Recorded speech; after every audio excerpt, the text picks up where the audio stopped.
Many of you have asked how the 30-minute sewing works, with the number one question being, is cutting and gathering of notions and supplies included in the 30 minutes? I'm going to answer that for you, as well as break down the complete process so that you too can implement this strategy in the new year. I'm officially calling it the 30-minute sewing method and turning it into a short series. So make sure you're subscribed so that you can follow along. The idea of sewing in 30-minute increments was first introduced to me by Brittany J. Jones. She runs a series titled Sew in 30.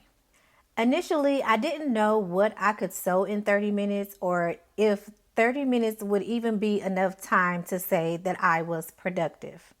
I was skeptical until I decided to challenge myself by sewing for 30 minutes a day for 30 days. And the link to that video is in the description box, as well as a link to the individual playlists.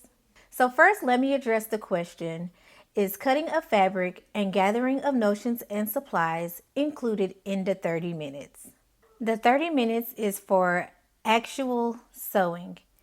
Cutting and gathering of notions and supplies is a separate prep step that I usually do ahead of time, and I'll tell you why.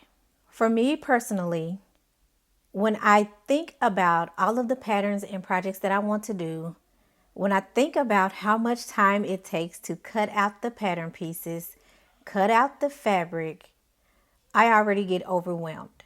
And not to mention, if it's a PDF pattern, I also have to assemble it, then cut out the pattern pieces, and then cut out the fabric. So this for me already causes me to procrastinate. So I set aside a separate day or even a weekend to do batch cutting. Most of the time I do not sew on this day because I'm already so tired once I've cut out all those projects. Let me also emphasize that there is no time limit on the cutting of fabric and gathering of notions and supplies. So do not restrict yourself to only 30 minutes for cutting. Now, when it comes to gathering the notions and supplies, the only thing that could be time consuming is if you don't already have certain things, certain items in your stash. You may need to go shop in store for these items or order online. So this is the only time that this could be a time constraint. Otherwise, this step is fairly simple. So with that said, here are the steps I followed along with tips to help you be successful as well. So the first thing you want to do is come up with a storage system. Some people like to use the gallon or 2-gallon quart Ziploc bags, something like this. I know certain manufacturers also carry like project bags where they have the little handle on the bag and you can hang it. It really just depends on the space that you have and what works for you. So for me, I sew in a small corner of my bedroom. At one point, I did use these. Trying to stack these with fabric and everything was not the best system for me. I didn't have a bin or anything to keep them in, so like they would just lay under my table. They're sliding behind the table, falling behind stuff. So it just did not work. So for my 30 days of sewing for 30 minutes a day, I picked up these plastic shoebox containers that I picked up at Walmart. They're $1.27 each. You can also find them in a bundle for like $10.98, I believe. 10 of them in a bundle for $10.98. So these worked perfect for me because I can stack these along a wall and they take up a minimal amount of space. So just make sure that whatever system you choose, that it works best for you. Number 2 is prep. So like I said before, your prep can be one day, a weekend, or several days for however long as you want. Don't restrict yourself with time limits. If I had to restrict myself to 30 minutes of cutting pattern pieces or even assembling patterns and whatnot, none of it wouldn't get done because I'd be over it like super fast. It would just be like a done deal for me. So part A would be gathering your patterns, choosing what patterns or projects you want to work on. The number of patterns or projects would depend on your storage system. I would say shoot for 5 to 10 projects at a time.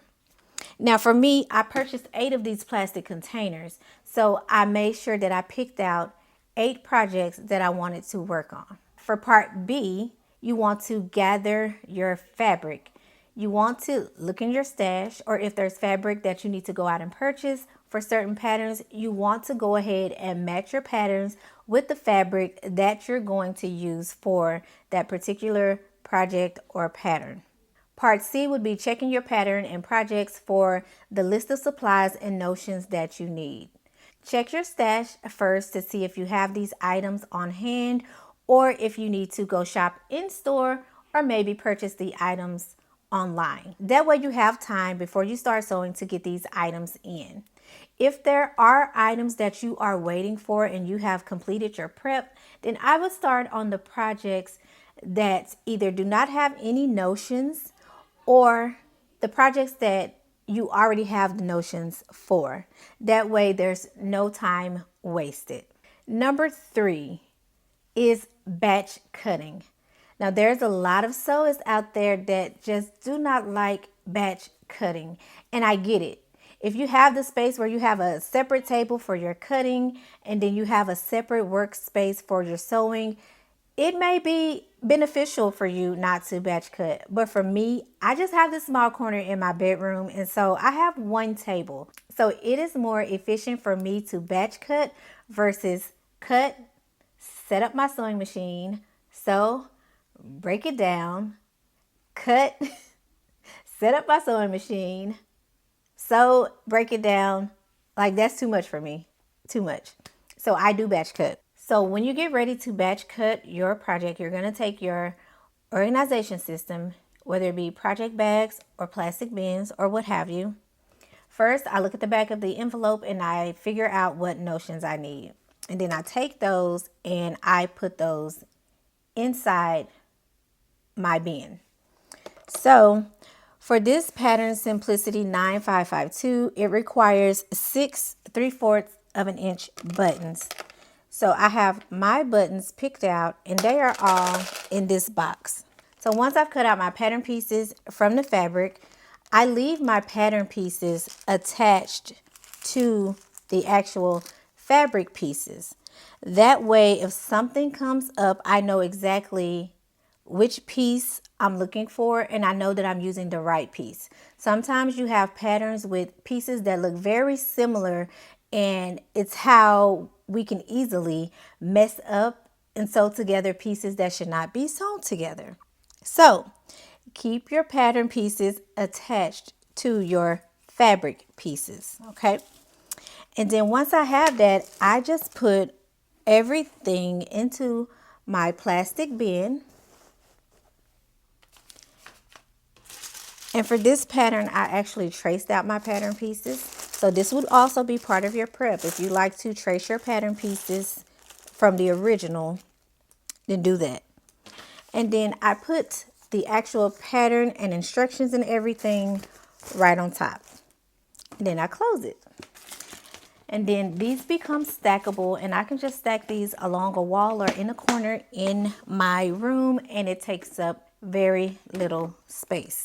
Also, with your batch cutting, if there are any pattern pieces that need to be interfaced, you want to go ahead and do this in that step as well. This will keep you from running to the iron once you have started sewing. If everything is prepped the way it needs to be, you can just move through sewing just like that, move from one project to the next. The only time you have to run to the iron is when you have to press those seams. Now, step 4 is the best part of all. You actually get to start sewing.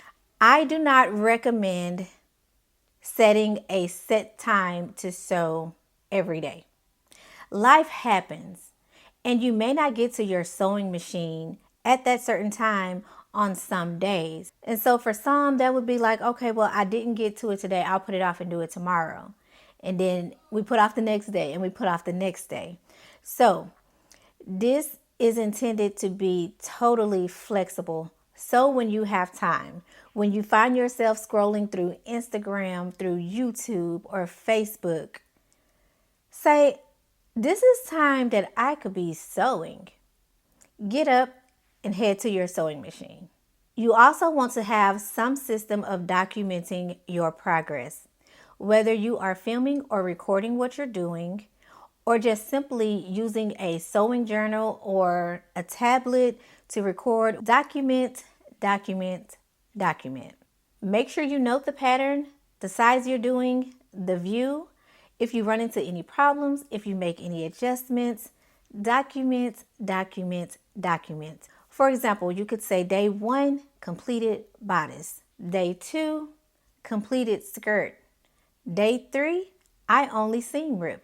Documenting in this way gives you an idea of how much you can realistically complete in just 30 minutes of time. Also, if you are documenting how many days it takes you to complete a pattern or a project, it lets you know how much time in total it takes for you to do this in one setting. So for instance, if you sewed this skirt pattern, Simplicity 9552, in 5 days, that's 30 minutes for each day, then you know that this skirt takes you 2.5 hours to complete. So let's just say, for instance, you want to make this skirt for someone else. You know that it takes you 2.5 hours. Or if you want to make this last minute, you know that you need 2.5 hours to sew this skirt. When you're at your sewing machine, you're going to use your smartwatch or your phone, whatever you have. Set a timer for 30 minutes and you're just going to sew to your heart's content. The only rule is to not go over 30 minutes. The only time that you can justify going over 30 minutes is if you are in the middle of a stitch or completing a seam. I don't want you stopping your sewing machine in the middle of a seam or a stitch. Whatever you are working on at that moment, that step, go ahead and finish that and save the rest for the next day. Trust me, this is going to get some of us and you're going to be tempted to keep going. If you get that bug, if you're feeling froggy, jump, okay? But I do say stop so that you don't get burnt out and exhausted. Now, those are the 4 steps to the 30-minute sewing strategy. Now, once you've completed your first round of projects, the only thing left to do is cut, sew, and repeat. Now that I've given you the blueprint, let's make 2026 the greatest sewing year ever. Until next time, happy sewing!